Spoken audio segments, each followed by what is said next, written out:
Hello everyone, welcome back to another video of Programming Basics.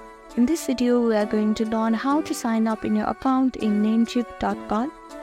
So first step is to open your preferred browser. Here I am using Google Chrome. Now on the search bar, type in Namecheap.com. Now scroll down a little bit until you see this logo, click on it. This is the home page of the Namecheap website, and here on the top navigation bar you can see this option which says sign up. Click on it. If you already have an account, you can click on login and type in your username and the password to log into your account. Now to sign up in your account, you have to type in the username.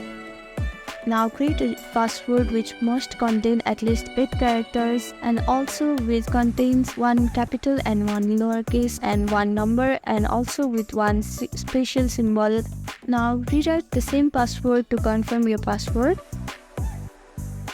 Now type in your first name. Now type in your last name. Now you have to type in your email address.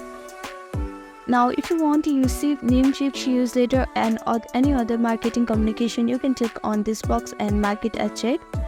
And if you don't want to, you can simply click on it and mark as unchecked.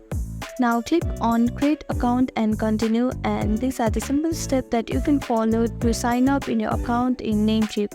Thank you for watching this video. I hope this video was helpful to you. Please do like, share and subscribe to our channel, and don't forget to comment down below if you have any queries. Thank you.